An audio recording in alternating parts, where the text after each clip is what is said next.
Welcome to Killer Women with your host, best-selling author Danielle Girard. And now, Danielle's next killer woman. Hello, and welcome to Killer Women Podcast, a proud member of the Authors on the Air global network with more than 4 million listeners. I am your host, suspense author Danielle Girard, and my guest today is Amy Myerson.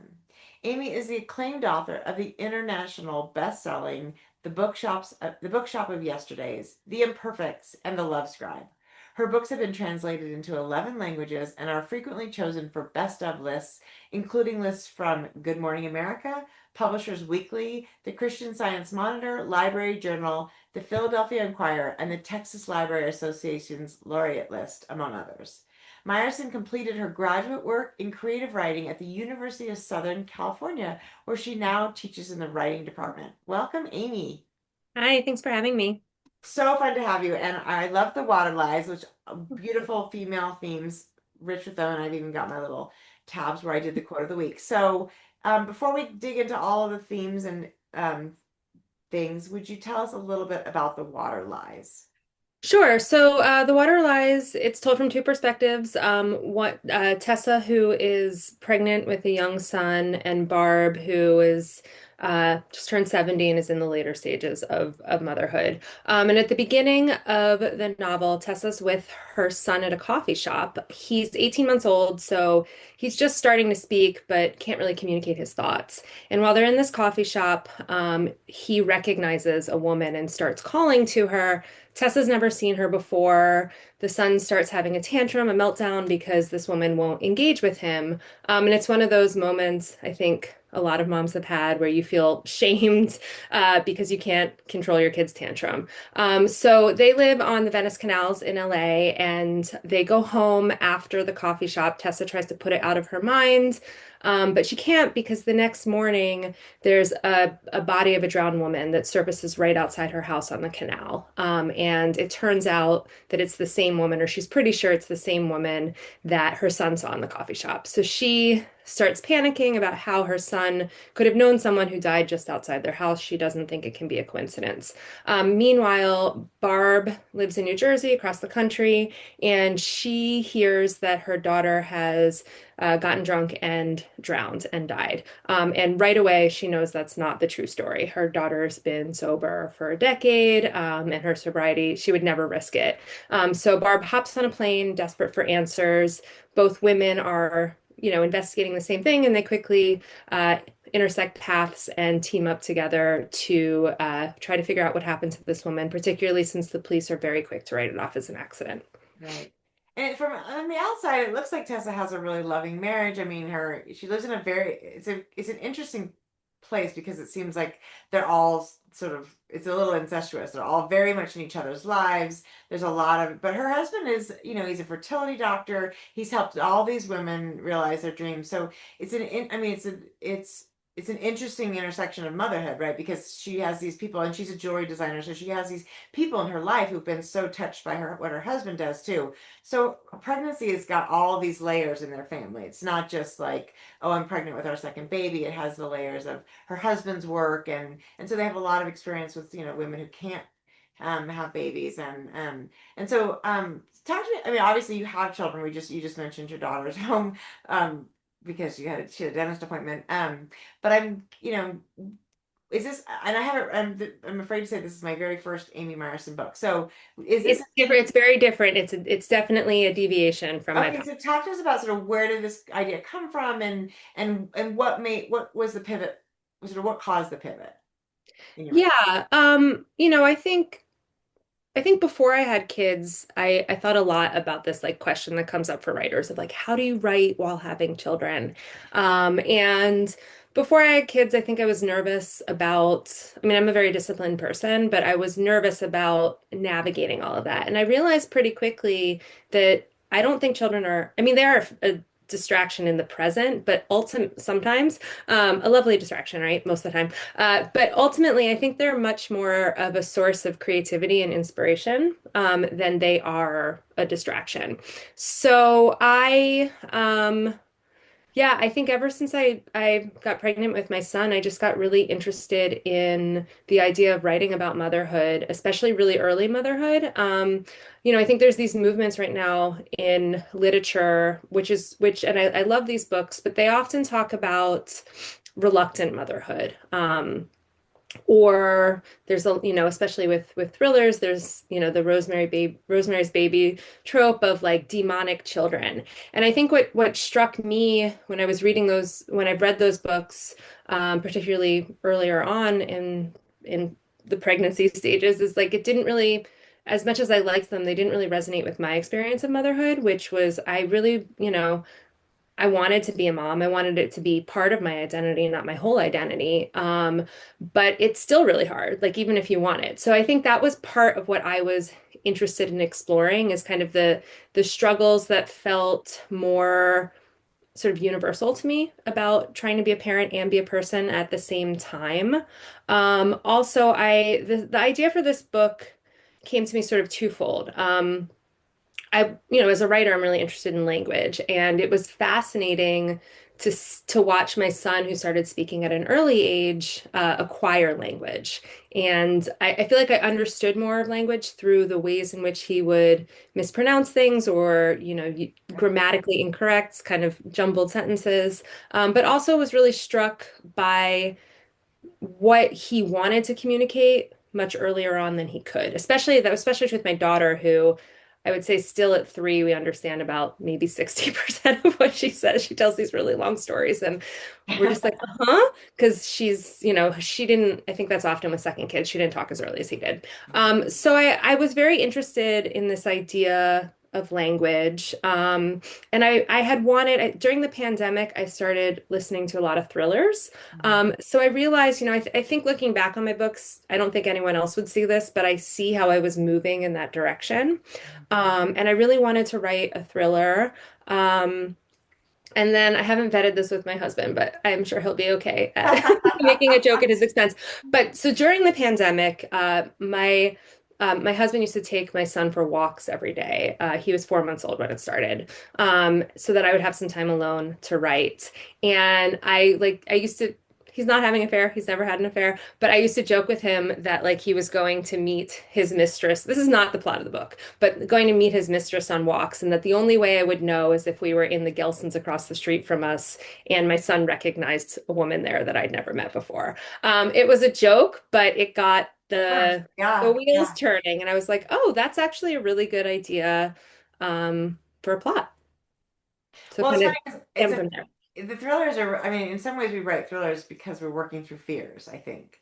I mean, we talk about that a lot on the show, like, what is it that draws us to the idea of a thriller? And I think, your exploration of motherhood is similar, right? There's so much more. I feel like there's so much more to be afraid of when you're a parent. But all of a sudden it opens up all these like new venues or avenues of like of the worst, because what you think is the worst thing that can happen to you when it's just you or it's you and your partner is minimal compared to what's the worst thing that can happen when you have your children. And it's interesting that you talk about the books, and I know those books you're referring to.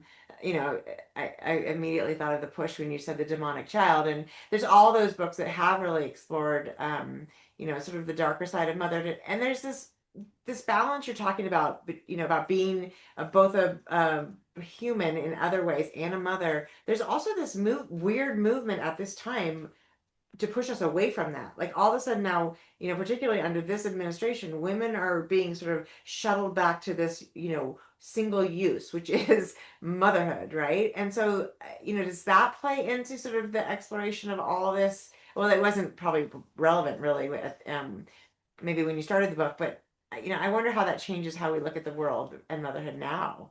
Yeah, I mean, I definitely remember asking some of my friends who had children before me, because I was a little later than most of my friends, and I was like, did you start thinking about death a lot more once you had kids? And even at a young age, kids are curious about like what they don't really understand that it's a permanent thing, but they're curious about it.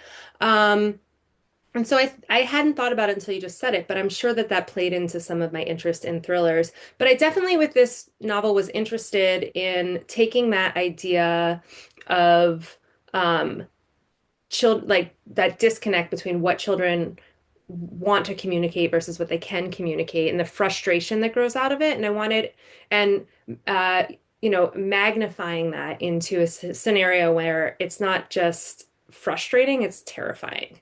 And kind of getting at that, what I think is one of the base, one of the base fears of motherhood really is, as your children grow more independent, which of course you want them to do, you can't protect them, And so I kind of wanted to play around with all of that. And I think I wasn't thinking about the current climate around motherhood in this administration, but it's been really important to me from a very young age of my children that they understand that I have another identity. I have multiple identities, but that that I'm a writer, and that's a really big part of who I am. So I don't know if my daughter's been to any book events, but my son has been to a ton of my book events. He calls bookstores sticker bookstores. So we have kind of, tempted him by always buying him a sticker book Yeah. every time he goes. Yeah. But I think about it. I had one of my best friend's mom growing up was an author, but otherwise I did not know any authors until I went to college. Yeah. And they just grow up, especially in a city like LA. I have so many writer friends, so it's Yeah. just normal to them that like everybody has a book. And so I'm not sure that's quite the same thing, but it's always been very important to me that they understand that I have this other identity, I have this other passion that I work really hard at. It's so good. I actually think it's also so good for them. I mean, Yeah, I particularly, do I too. have a son and a daughter as well, and I sometimes think, well, it's really good for my daughter to see that you can balance, as hard as it is, motherhood with. But it's also great for our sons to see that, right? Because then you hope that they choose partners and support their partners in pursuing what their partners, are passionate about. Um, and then you have Barb on the other end, who's the older mother, who, she's sort of the lesson is that you're never not a mother. Once you're a mother, you're never not a mother. And so, that I like that exploration as well. And being a mother is heartbreaking. Yeah. Well, I think so the initial title for this book that we went out with, and it was the title for a while, was Maternal Instincts, Hmm. and that was really the core of the book for me. Was that it was about these two women, the instincts these two women have as mothers, and I just was really struck. I mean, I feel like pretty much every pregnant woman has had some interaction, but just really struck by the way people treat you when you're pregnant.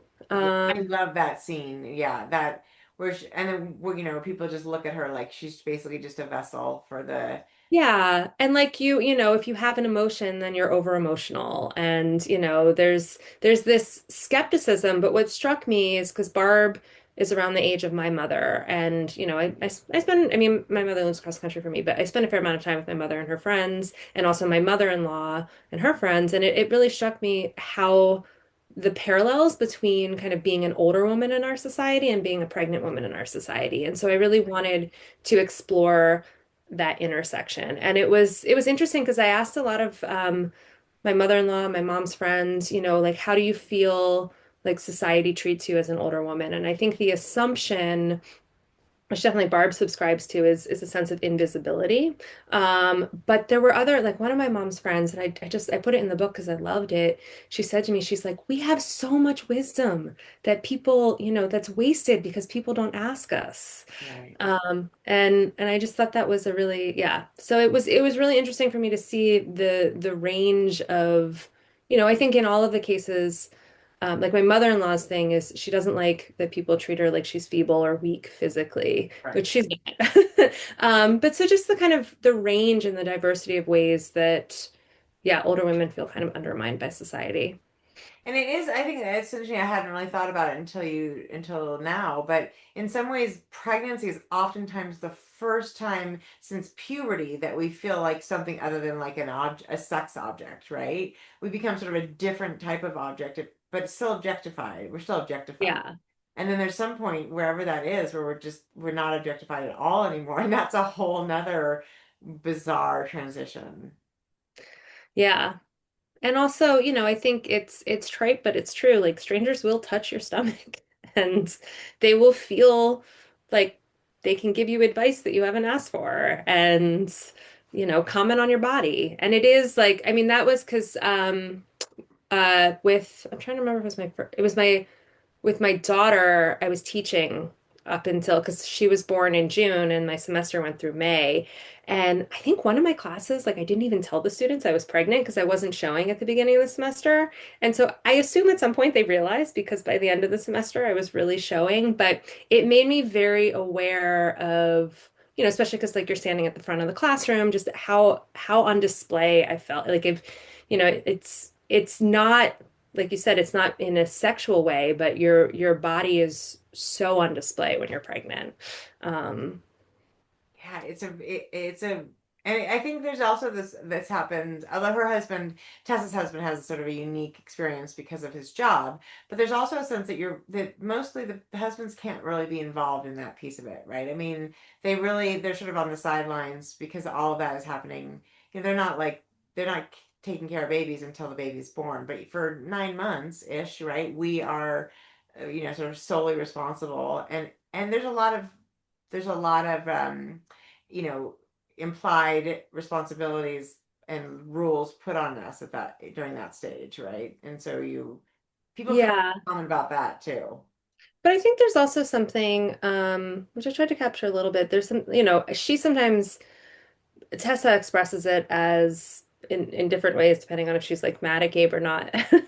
But these feelings of like because of pregnancy, she knows her children in a way that he never will. Absolutely. Um, and I just remember having this realization when I was pregnant. It's like this is the only time in your life that you're never alone. Like that there's especially once they're like kicking and moving, and there is something really really intimate about that. But yeah, I also felt like I just because since I'm still in I guess like early motherhood. My son is almost 6 and he's the oldest. My daughter's 3. But with I think women are a lot more open, even especially like public figures and stuff about the difficulties with fertility. But I really wanted, like, this is my like pregnancy book.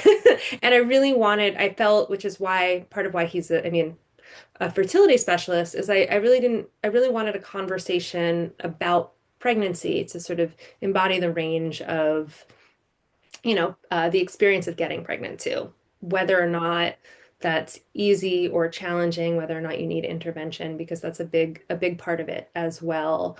Yeah, and in a way that, tries to celebrate all the different ways that people get pregnant. I suppose, there's Yeah, it's a funny parallel because my book that's coming out in February, Pinky Swear, is about a surrogate. yeah.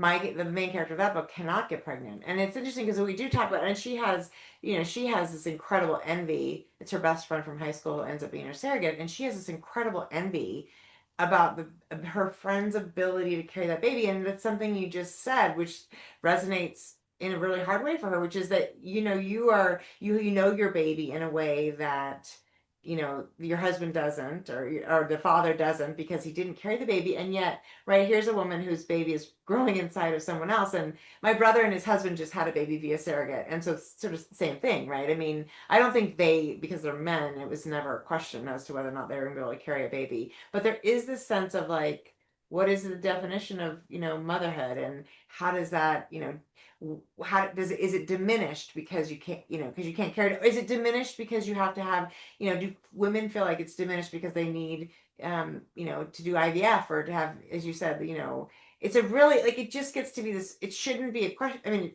right. In many ways, we should be able to just say motherhood it is however we become a mother. But there Yeah. are these sort of, we do this thing to each other, and society does it to us, of like, well, it's a little like, that's not quite, and not that you were saying that, but you know what I mean? It's just that whole like, that doesn't quite count, or that's not exactly the same. And I feel like it's like it's just the way that women are pitted against each other, working versus stay-at-home moms. All these ways in which, for some reason, there's this one way to have a baby that's right. In fact, from my own experience, my dad was an OBGYN, which I think is where the pinkies, all my own pregnancy stuff comes from. And I'm the firstborn, I'm firstborn daughter. So I was like the absolute rule follower. And I was 6 days late. He would not induce me. I ended up being 8 days late with my daughter. He would not induce me because He was not going to have, we were not going to have a cesarean section.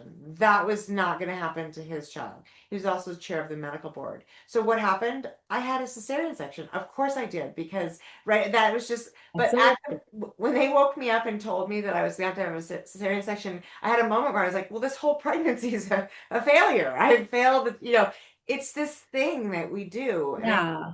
it only happens to women. I don't think it happens to men the same way. Yeah. I was pretty adamant that I had a C-section with both kids. And I was pretty adamant with my first that I didn't want one. And looking back on it, I think other than I was worried about like the surgery and the recovery, I think that Yeah. was most of it. But I didn't know until afterwards. Like I think it was, is there a National Cesarean Day? Or it was something like that, where somebody posted online about like having a cesarean is not cheating. And I was floored. I had never heard that before. This notion that like if don't go through labor, it's somehow cheating. And yeah, I mean, I think that interested me as well as well, she's technically my sister-in-law's sister, but I think of her as my sister-in-law who lives out here too, is a fertility specialist. And she's just in passing, I think it really resonated with me while I started working on this book. She's just in passing has said a lot of things about frustrations, and I put these into Gabe, that she has with the ways in which the secrecy around, and I think it's changing a little bit because more people are freezing their eggs, but the secrecy around like needing IVF or assistance, and the way people view it as a failure if they can't get pregnant on their own. And there's, so many reasons why there's difficulty getting pregnant now. It's not all the woman's fault, um, No, right. at all. But it all of that really, and how that, and Gabe even kind of says this directly in the book, but it just sort of perpetuates more stigma and more silence. Right. Um, yeah, and then that coupled, as you're saying, with the way it's not just external, it's also like women perpetuate this stuff with each other too. Um, And it is, I mean, I think with the cesarean thing, obviously, I'm assuming that you like me, you didn't like sign up for a cesarean because you're like, oh, I mean, there are reasons like, in South America they do cesareans all the time because it saves the woman's, woohoo to be pristine and in great shape. That is probably not why you had a cesarean. It's not why I had a cesarean. I was, my cervix didn't dilate. Both my kids were born via cesarean because that was the only option. It was that or, would have died on the table in the 1800s or whatever. But isn't that weird to think about? Maybe this is morbid, but I've mentioned that with like how many, myself included, of my friends without, you know, modern intervention who would died. not have survived pregnancy, Right, or would have absolutely. survived pregnancy but not have survived labor. That's right. I mean, no, it's really bizarre, and especially, and I think I kind of, I have some frustration with, you know, I mean, my dad, of course, as soon as it was medically necessary, he was like, "It's what we're doing. It's fine. It's fine." But I do feel like, in hindsight, I was like, there was always that chance. It's not a hugely small percentage of women who have to do this. So it would have been nice if somebody had said, and in the small chance that you have to have this procedure to have your baby, that's what we do because you're having a baby, and what matters is that you have a healthy baby and you don't die in the process. But Yeah. they do. There's all these things you buy into, and I think I was a young mother. My daughter was born when I was 29, and I was like, I bought in 100%. So this is you have, and then there's a million other things that follow that. You have to breastfeed Right. this I was just way, thinking and this that too. right. And it's just like what, like why but we don't. You don't know what you don't know, and if your friends haven't had the exact same experience and aren't able to, help you understand it in the way that you're going to end up seeing it, then what resources are there? Because the agendas that get pushed, which, and I had babies in Berkeley, California, which, as you know, it was like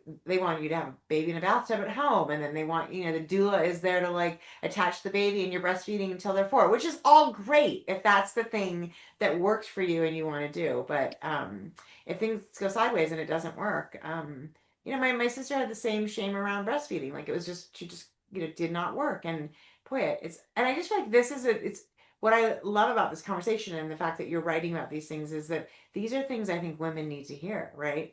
And particularly maybe even women who haven't started their families. Like, oh wow, Yeah. this can go wrong. This can maybe not work out the way you imagine. You can have a birth plan, and it can all go to shit because of whatever. Yeah.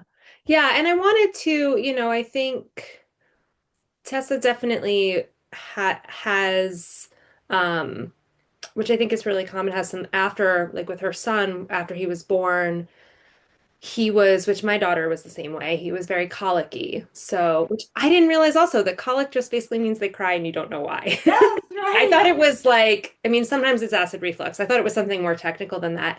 But when you have a baby like that, you're so focused on trying to get them to stop crying and try to like make them happy that it affects the bonding you have with them, and it make in a weird way it makes bonding harder. Right. So I was also really interested in, because I think with any novel usually, and it makes sense because it's more conflict, when there is like breastfeeding involved, it's always like the struggles of it. And Tessa has an easy time with breastfeeding, but there's still like the you wake up and your shirt is so, I mean, Yeah, I just right. wanted to capture. And I don't think she would have said by any means that she had like postpartum depression in a clinical sense, but there is that, which I think all women experience, those like early sleepless days where your emotions are really high. So I was just trying to, with all of that, capture, because there's so much about the more intense struggles, kind of capture the more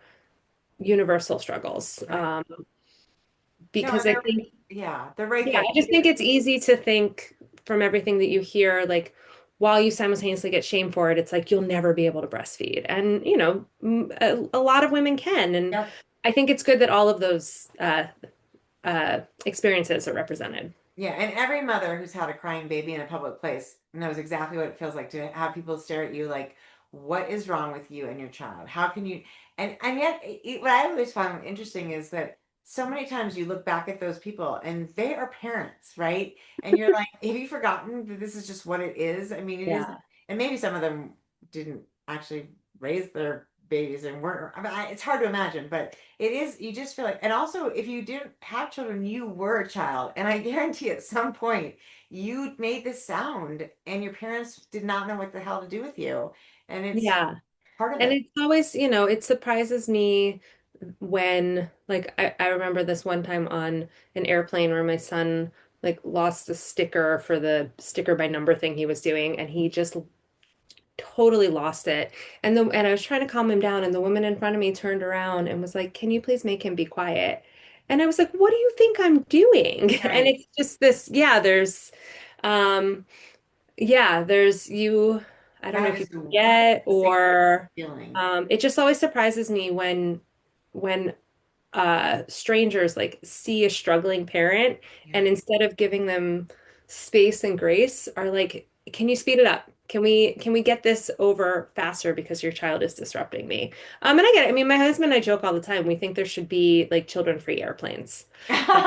You pay extra and there's no children on the flight. I mean, Yeah. that's not, especially if it's I get it. transatlantic. I remember my friend and I, we went to Dublin like 2 years ago, and I was like without any kids, and then of course I got seated right next to a newborn, and I did not say anything when the newborn cried, but I was like, oh man, Right. it's supposed to be my peaceful flight. Hmm.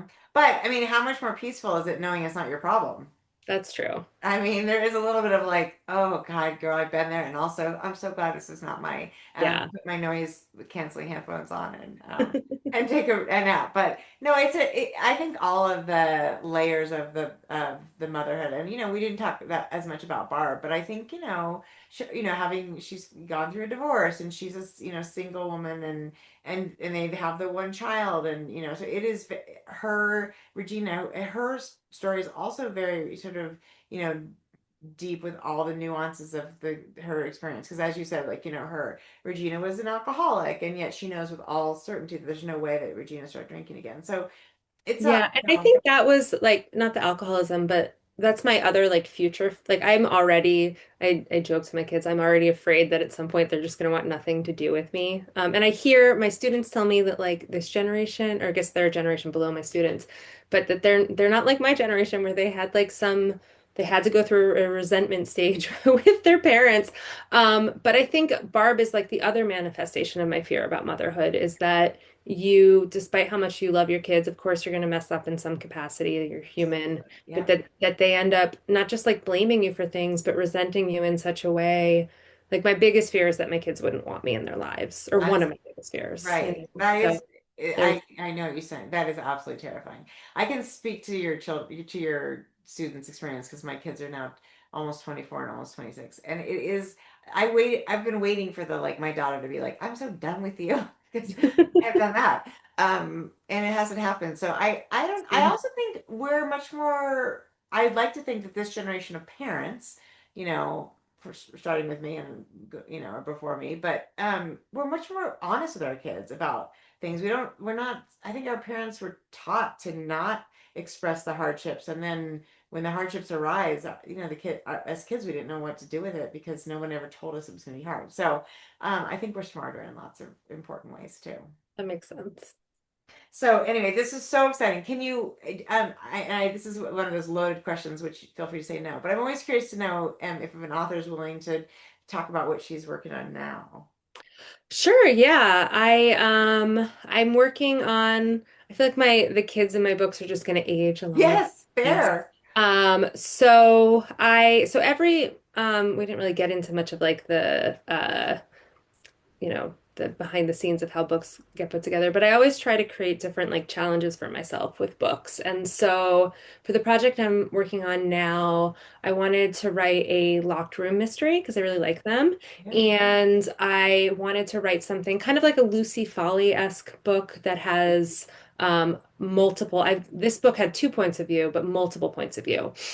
So it is one of the things I discovered when I moved to California, which I do not recall, I'm from Philadelphia, being like an East Coast thing, is that all of the parents at schools organize camping trips Yeah. Okay. for the families. And and I've asked a few friends who live elsewhere. I'm like, is this a thing? And I think somebody in Texas said it was, but other places no. And so it's just so interesting, and some people, most of the people that go on these camping trips don't really have much experience camping, but it's like a bonding thing for the families that all go to the same school. So it is about a third grade school family camping trip to the Channel Islands, so the Channel Islands are off the coast of Ventura. The one that most people know is Catalina because it's Yeah. the only one that's been built up. So two of the islands are national parks, and the main one that most people go to is Santa Cruz. It's the most remote national park in the system. Mm. Um, you have to take like an hour and a half boat ride off the coast of Ventura. Probably like 40% of the time the boat gets canceled because the water's too rough. You can get trapped there. It is gorgeous. It's people call it like it's called like the Little Galapagos. There's animals there that don't, I mean, it's not like the animals in the Galapagos, they're like lizards and foxes that don't grow anywhere. But so it's about this school camping trip where they go to the Channel Islands. And